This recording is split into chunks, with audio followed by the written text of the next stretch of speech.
ఇవాళ తెలంగాణ పరువే కాదు, రేవంత్ రెడ్డి గారి పరువే కాదు, యావత్ దేశం పరువు పోయినటువంటి పరిస్థితి కనపడతా ఉన్నది.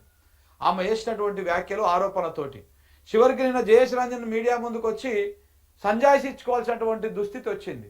దీనికి కారణం ఏంటి, దీని వెనకాల ఉన్నది ఏంటి, ఈ అన్ని అంశాల గురించి కూడా డిస్కస్ చేసేటువంటి ప్రయత్నం చేద్దాం మిత్రులారా. మిస్ ఇంగ్లాండ్కి సంబంధించి ఒకసారి మాట్లాడదాం. మన పత్రికలు, ఆంధ్ర పత్రికలు కూడా చంద్రబాబు నాయుడు మన రేవంత్ రెడ్డికి అనుకూలంగా ఉన్న పత్రికలు కూడా సేమ్ ఇదే వార్తను రాయడం జరిగింది. చూడండి ఒకసారి. ఇగో అందాల పోటీల్లో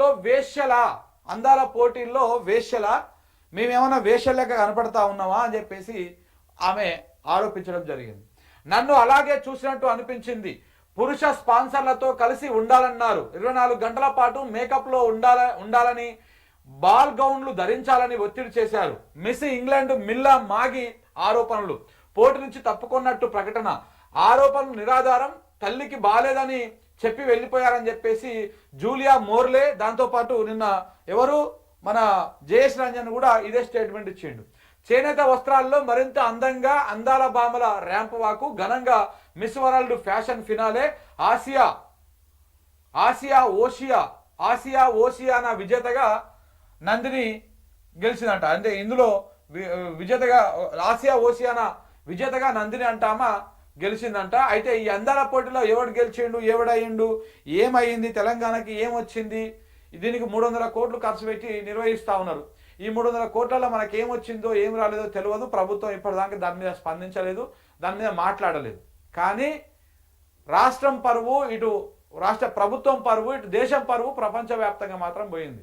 ఆ అమ్మాయి ఇక్కడ నుంచి పోయి ఫస్ట్ మరి ఈ జయేష్ రంజన్ కానీ లేకపోతే ఆ నిర్వాహకులు కానీ ఏం చెప్తా ఉన్నారు,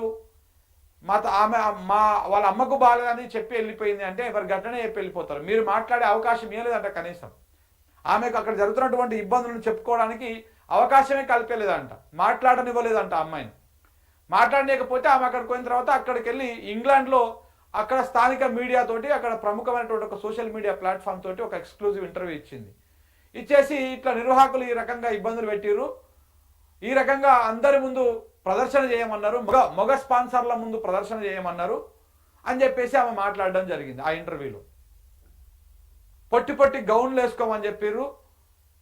మేమేమన్నా వేశ్యలమా, మేమేమన్నా అదా, అసలు ఈ అందాల పోటీ నిర్వహణ కూడా చాలా ఓల్డ్ పద్ధతిలో నిర్వహిస్తూ ఉన్నారు, ఇదంతా అవుట్డేటెడ్ మెథడు, అసలు ఇది కానే కాదు, మేము ఒక కాజ్ కోసం వచ్చినాం ఇక్కడికి, యువతకి లేకపోతే వీళ్ళకి ఏదో అవగాహన కల్పించడం కోసం వచ్చినాము, కానీ అక్కడ జరిగేదంతా వేరు. మమ్మల్ని ఏదో టూరిస్టుల లెక్క బస్సులు ఎక్కించుకొని పొద్దుగాల నుంచి సాయంత్రం దాకా ఎక్కడెక్కడో తిప్పుతా ఉన్నారు, ఆడికి తీసుకుపోతున్నారు, ఆడేదో ముచ్చట్లు చెప్తున్నారు, మమ్మల్ని కూర్చోబెట్టి మాకు క్లాసులు చెప్తా ఉన్నారు. మనం చూడలే ఏది పోలీస్ కమాండ్ కంట్రోల్ సెంటర్లో వీళ్ళందరూ తీసుకుపోయి అలా కూర్చోబెట్టి ఆ పోలీసు మేడం ఎవరో ఒక ఆమె క్లాసులు చెప్తా ఉంటుంది. అసలు ఆమె చెప్పేటువంటి విషయాలు వీళ్ళకి ఏమవసరము ఏంటి అంటే ఒక బలవంతపు వ్యవహారం నడుస్తూ ఉంది. మాకు ఇష్టం లేకపోయినా పొద్దుగాల నుంచి సాయంత్రం దాకా మేకప్లోనే ఉండమంటున్నారు, తినే తిండి కూడా మేకప్లోనే తినమని చెప్తున్నారు. ఇట్లా మేము చాలా అన్కంఫర్టబుల్గా చాలా ఇబ్బందిగా ఫీల్ అవుతా ఉన్నాము. మొన్న ఇదే విషయాన్ని ఎవరు మన సిపిఐ నారాయణ మాట్లాడాడు, మంత్రుల మీద సంచలన ఆరోపణలు చేసిండు.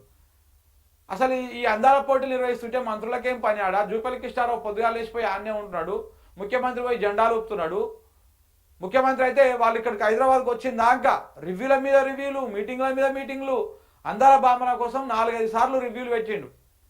వాళ్ళు వచ్చినాక జెండాలు ఊపి ప్రారంభించిండు, వాళ్ళ మధ్యలో నిలబడి ఆ అందాల పోటీలను తిలకించిండు, అందాల భామలను తిలకించిండు. ఇవన్నీ కూడా జరిగినాయి. ఎందుకు అంత ఇంపార్టెన్స్ ఇవ్వాల్సినటువంటి అవసరం ఏముంది? కేటీఆర్ ఈ ఫార్ములా ఈ రేసు నిర్వహించారని చెప్పేసి వీళ్ళేదో అందాల పోటీలు ఇంటర్నేషనల్ ఈవెంట్ నిర్వహిద్దామని చెప్పేసి ఏదో గప్పాలకు పోయారు. అది కాస్త బొక్కబోర్ల పడి మూతి పనులు అవుతుంటే అయింది కథ. ఈ రాష్ట్రానికి ఆదాయం రాకపోగా ఉన్న పరువు పోయేటువంటి పరిస్థితి కనపడతా ఉన్నది. సో కాబట్టి ఈ వ్యవహారంలో క్లియర్గా ఆంధ్ర పత్రికలు కూడా రాష్ట్ర ఒక వేశ్యలా చూశారు. మిస్ వరల్డ్ పోటీలపైన కంటెస్టెంట్ అసంతృప్తి, తీవ్ర మనస్తాపంతో వెళ్లిపోయిన మిస్ ఇంగ్లాండ్, అందాల పోటీలపైన సంచలన వ్యాఖ్యలు, ధనవంతుల ముందు బొమ్మల్లా నిలబెట్టిరంట. బాగా డబ్బునోళ్ళ ముంగల వీళ్ళని ఒక బొమ్మల లెక్క నిలబెట్టిరంట. మరి నిలబెట్టి ఏందో ఈ కథ. సర్కస్లోని కోతిలా ట్రీట్ చేస్తున్నారు. మిస్బిహేవ్తో విసిగిపోయాను, అవమానాలు భరించలేక ఇంటికి వచ్చిన, సంచలనం సృష్టిస్తున్న మిల్లా మాగి కామెంట్స్. మిస్ వరల్డ్ పోటీలపైన విమర్శల వెల్లువ, మిస్ వరల్డ్ పోటీల పేరుతో రాష్ట్రం పరువు తీశారంటూ పబ్లిక్ ఆగ్రహం. ఇట్లా జరిగిందన్నమాట. ఈ రకంగా జరిగింది. నేను కాంగ్రెస్ ఆయనది ఫోటోలు చూసిన కాంగ్రెస్ నాయకులై, ఆ అందాల బామ చేయి పట్టుకొని వదిలిపెడతలేడు ఆయన. ఇట్లా ఈ రకంగా నడిచింది. ప్రధాన పత్రికలు అన్ని కూడా ఇదే వార్తని ప్రధానంగా తీసుకున్నాయి. నిన్న జాతీయ స్థాయిలో ఇజ్జత్ పోయింది ఈ కాంగ్రెస్ చేపట్టి, రేవంత్ రెడ్డి గారు చేపట్టి. ఇగో మిస్ ఇంగ్లాండ్తో మిస్బిహేవ్, ప్రపంచ సుందరి పోటీల నుంచి వైదొలిగిన మిస్ ఇంగ్లాండ్ మిల్లా మ్యాగీ. 72 ఏళ్ల మిస్ వరల్డ్ చరిత్రలో ఇంగ్లాండ్ పోటీదారు తప్పుకోవడం ఇదే తొలిసారి. నిర్వాహకులు తమను ఎగ్జిబిషన్లోని గ్లామర్ బొమ్మగా చూశారని ఆవేదన. మధ్య వయస్కులైన మగవాళ్ళ మధ్య అందరినీ పరేడ్ చేయించాలంటూ ధ్వజం. మధ్య వయస్కులు అంటే 30 నుంచి 40, 50 సంవత్సరాల మధ్యలో ఉన్నటువంటి వాళ్ళ మధ్యలో వీళ్ళని ప్రదర్శన చేయమన్నారంట. అంటే క్యాట్ వాక్ చేయడము, మరి ర్యాంప్ వాక్ చేయడము, లేకపోతే మరి ఏ రకంగానో ఇంకా వాళ్ళకే తెలవాలి.